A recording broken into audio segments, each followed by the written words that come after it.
ನಾನು ಒಳ್ಳೆ ವ್ಯಕ್ತಿ, ನಾನು ಇನ್ನೂ ಕೆಳಗಿದ್ದೀನಿ ಅಂತ. ಸಿ, ಇದು ನಮ್ಮ ಮಕ್ಕಳಿಗೂ ಕೂಡ ನಾವು ಹೇಳ್ಕೊಡ್ಬೇಕು. ಬಿಕಾಸ್ ನಮ್ಮ ಮಕ್ಕಳಿಗೂ ಇದೇ ಮನಸ್ಥಿತಿ ಬರುತ್ತೆ ಮುಂದೆ ಹೋಗಿ.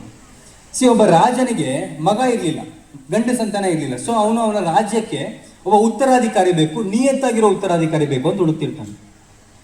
ಸೊ ಅವರ ರಾಜ್ಯದಲ್ಲಿರುವಂಥ 5 ನಿಯತ್ತಾಗಿರೋ ಹುಡುಗರನ್ನ ಕರೆಸ್ಬಿಟ್ಟು ಅವರೆಲ್ಲರ ಕೈಗೂ ಕೂಡ ಈ ಥರದ ಒಂದು ಪಾಟ್ನ ಕೊಟ್ಬಿಟ್ಟು ಒಂದು ಗಿಡವನ್ನು ಬೆಳೆಸುವಂಥ ಒಂದು ಪಾಟ್, ಮಣ್ಣಿರುತ್ತೆ, ಎಲ್ಲ ಇರ್ತದೆ, ಪಾಟ್ನ ಕೊಟ್ಬಿಟ್ಟು ಅವರೆಲ್ಲರಿಗೂ ಕೂಡ ಒಂದೊಂದು ಬೀಜಗಳನ್ನ ಕೊಟ್ಬಿಟ್ಟು, ಸಿ ಇದು ಒಂದು ಹೂವಿನ ಗಿಡದ ಬೀಜ, ಇವನ್ನ 2 ತಿಂಗಳು ಸಮಯ ಕೊಡ್ತೀನಿ ನಿಮಗೆ. ಯಾರು ತುಂಬಾ ಕೇರ್ ಮಾಡಿ ಚೆನ್ನಾಗಿ ನೋಡ್ಕೊಂಡು ಇದನ್ನ ಹಚ್ಚ ಹಸಿರಾಗಿ ಬೆಳೆದು ಒಳ್ಳೆ ಹೂಗಳನ್ನ ಕೊಡುವಂತ ಒಂದು ಗಿಡಗಳನ್ನಾಗಿ ಬೆಳೆಸ್ಕೊಬಿಡ್ತಿರೋ ಅವರೇ ನನ್ನ ಉತ್ತರಾಧಿಕಾರಿ ಅಂತ ಹೇಳಿ ಕಳಿಸ್ತಾರೆ 5 ಜನ ಹುಡುಗರಿಗೆ.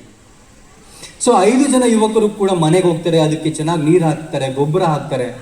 4 ಜನರ ಪಾಟಲ್ಲಿರುವಂತಹ ಒಂದು ಬೀಜ ಏನಿತ್ತು ಅದು ಮೊಳಕೆ ಹೊಡೆದು ಹಚ್ಚ ಹಸಿರಾಗಿರುವಂತಹ ಗಿಡ ಆಗಿ ಹೂಗಳನ್ನ ಬಿಡುತ್ತೆ. ಬಟ್ ಒಬ್ಬ ಹುಡುಗನ ಗಿಡ ಏನಿತ್ತು, ಒಬ್ಬ ಹುಡುಗನ ಪಾಟಲ್ಲಿರುವಂಥ ಬೀಜ ಏನಿತ್ತು ಅದು ಮೊಳಕೆನೇ ಬಿಟ್ಟಿರೋದಿಲ್ಲ. ಸೊ 2 ತಿಂಗಳು ಕಳೆಯುತ್ತೆ, ರಾಜ ಎಲ್ಲರನ್ನೂ ಕೂಡ ಕರೀತಾನೆ. ಈಗ ಎಲ್ಲರೂ ಕೂಡ ನಿಂತಿರ್ತಾರೆ. 4 ಜನರ ಪಾಟಲ್ಲಿ ಒಳ್ಳೆ ಗಿಡ ಇರುತ್ತೆ, ಒಳ್ಳೆ ಹೂಗಳಿರುತ್ತೆ, ಒಬ್ಬನ ಪಾಟಲ್ಲಿ ಏನೂ ಇಲ್ಲ, ಮೊಳಕೆನೂ ಕೂಡ ಬಿಟ್ಟಿಲ್ಲ ಬೀಜ. ಸೊ ರಾಜ ಹೀಗೆ ತುಂಬಿದ ಸಭೆಯಲ್ಲಿ ಅವನ ಕಿರೀಟವನ್ನು ಇಟ್ಕೊಂಡು ಹೋಗ್ತಾನೆ. ಆ 4 ಜನ ಯಾರ ಒಂದು ಪಾಟಲ್ಲಿ ಗಿಡಗಳಿತ್ತಲ್ಲ, ಅವು 4 ಜನರನ್ನು ಕೂಡ ದಾಟಿ ಬಂದು ಯಾರ ಪಾಟಲ್ಲಿ ಅದು ಮೊಳಕೆನೇ ಬಿಟ್ಟಿರಲಿಲ್ವಲ್ಲ ಬೀಜ, ಅವನ ತಲೆ ಮೇಲೆ ಕಿರೀಟವನ್ನು ಹಾಕ್ಬಿಡ್ತಾನಂತ. ಸೊ ಸಭೆಯಲ್ಲಿರುವಂಥ ಎಲ್ಲರೂ ಕೂಡ ಗಾಬರಿ ಆಗ್ಬಿಡ್ತಾರೆ. ಏನು ರಾಜ ಇದು, ಯಾರು ಹಚ್ಚ ಹಸಿರಾಗಿ ಬೆಳೆಸ್ತಾರೋ ಅವ್ರನ್ನ ಪಟ್ಟಾಭಿಷೇಕ ಮಾಡ್ತೀನಿ, ಅವ್ರನ್ನ ರಾಜ ಮಾಡ್ತೀನಿ ಅಂದರೆ ಇವನು ಮೊಳಕೆನೇ ಬಿಟ್ಟಿಲ್ಲ ಬೀಜ, ಇವನು ಗಿಡ ಇನ್ನೂ ಸಸಿನೇ ಆಗಿಲ್ಲ, ಇನ್ನೂ ಬೆಳೆದೇ ಇಲ್ಲ, ಅವನ ಪಾಟಲ್ಲಿ ಏನೂ ಹುಟ್ಟೇ ಇಲ್ಲ, ಇನ್ನು ಅವನಿಗೆ ನೀವು ರಾಜ ಮಾಡಿಬಿಡ್ರಲ್ಲ, ಯಾಕೆ ಅಂತ ಕೇಳಿದಾಗ ರಾಜ ಸುಂದರವಾಗಿರೋ ಉತ್ತರ ಕೊಡ್ತಾನೆ. ಸರಿಯಾಗಿ ಕೇಳಿಸ್ಕೊಳ್ಳಿ.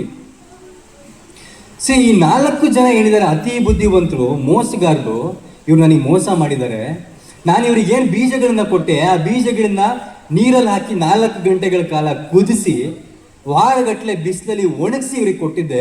ಅದು ಯಾವ ಕಾರಣಕ್ಕೂ ಕೂಡ ಮೊಳಕೆ ಬರೋಕ್ಕೆ ಚಾನ್ಸೇ ಇಲ್ಲ. ಇದನ್ನ ಮಕ್ಕಳು ಪಟ್ಟ ಬೇಕು ಅಂತ ಹೇಳಿ ಬೇರೆ ಬೀಜಗಳನ್ನ ಹಾಕಿ ಗಿಡ ಬೆಳೆಸ್ಕೊಂಡು ಬಂದಿದ್ದಾರೆ. ಇವನೊಬ್ಬನೇ ನಿಯತ್ತಾಗಿರುವಂಥ ವ್ಯಕ್ತಿ, ಇವನನ್ನ ರಾಜನಾಗಿ ಮಾಡ್ತೀನಿ ಅಂತ ಹೇಳ್ತಾರೆ. ಸಿ, ಆ ಮೂಮೆಂಟ್ನವರೆಗೆ ಅವರೆಲ್ಲರೂ ಸಭೆಯಲ್ಲಿ ಬಂದು ನಿಂತ್ಕೊಳ್ಳೋವರೆಗೆ ಯಾರು ಹೀರೋ ಆಗಿದ್ರು, ಯಾರ ಪಾಟಲ್ಲಿ ಗಿಡಗಳಿತ್ತು ಅವರೇ ಹೀರೋ ಆಗಿದ್ರು. ಅವನ ಪಾಟಲ್ಲಿ ಗಿಡನೇ ಹುಟ್ಟಿರಲಿಲ್ಲ, ಅವನೊಬ್ಬ ಫೇಲ್ಯೂರ್ ಆಗಿದ್ದ. ಸೊ ಜೀವನದಲ್ಲೂ ಕೂಡ ಹೀಗೆ ಕೆಲವೊಬ್ರು ತುಂಬಾ ಎತ್ತರಕ್ಕೆ ಹೋಗ್ತಿರ್ತಾರೆ, ಇನ್ನೊಬ್ರನ್ನ ತುಳ್ಕೊಂಡು, ಇನ್ನೊಬ್ರನ್ನ ಬೀಳಿಸ್ಕೊಂಡು, ಇನ್ನೊಬ್ರ ತಲೆ ಹೊಡೆದು, ಇನ್ನೊಬ್ರಿಗೆ ಮೋಸ ಮಾಡಿ ತುಂಬಾ ಎತ್ತರಕ್ಕೆ ಹೋಗ್ಬಿಡ್ತಾರೆ.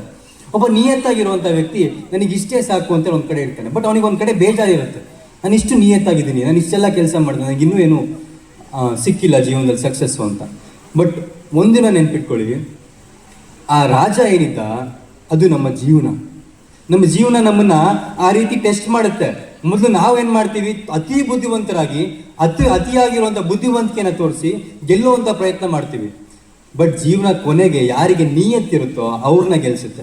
ಐದರದು ಹಣ ಕೊಟ್ಟು ಅಂತಾನೆ ಅಲ್ಲ, ಸಕ್ಸಸ್ ಕೊಟ್ಟು ಅಂತಾನೆ ಅಲ್ಲ, ಅಟ್ಲೀಸ್ಟ್ ಇನ್ನೊಬ್ಬರಿಗೆ ಮೋಸ ಮಾಡಿಲ್ಲ ಅನ್ನುವಂಥ ಒಂದು ನಿದ್ದೆ ಸಿಗುತ್ತಾ, ಒಬ್ಬರಿಗೆ ಮೋಸ ಮಾಡಿಲ್ಲ ಅಂತ ಒಂದು ಒಳ್ಳೆಯ ನಿದ್ದೆ ಅಂತೂ ಸಿಗುತ್ತಾ, ನೆಮ್ಮದಿಯಾಗಿರುವಂಥ ಜೀವನ ಸಿಗುತ್ತಾ, ಅದು ಬಹಳ ಮುಖ್ಯ.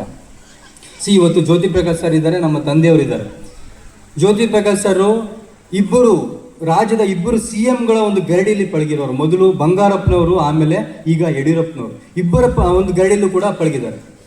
ಅವರು ಮನ್ಸು ಮಾಡಿದರೆ ಇಷ್ಟೊತ್ತಿಗೆ ಒಬ್ಬ ಮಿನಿಸ್ಟರ್ ಆಗೋದವ್ರಿಗೆ ದೊಡ್ಡ ಇದು ಮಾತಾಗಿರ್ಲಿಲ್ಲ. ಬಟ್ ಅವರು ಪಕ್ಷ ಹೇಳೋದು ಕೇಳಿದ್ರು, ಸಿಚುವೇಶನ್ ತಕ್ಕಂತೆ ನಡ್ಕೊಂಡ್ರು. ಎಲ್ಲಕ್ಕಿಂತ ಹೆಚ್ಚಾಗಿ ಅವರು ಗಳಿಸಿರೋದು ಕಷ್ಟಪಟ್ಟು ಗಳಿಸಿರುವಂಥ ಹಣ. ಸೊ ಅವ್ರು ಏನು ಮಾಡಿದ್ರು, ನನಗಿಷ್ಟು ಸಾಕು, ನನಗೆ ಅವಕಾಶ ಸಿಕ್ಕಾಗ ನಾನು ಹೋಗ್ತೀನಿ ಅಂತ ಉಳ್ಕೊಂಡ್ರು.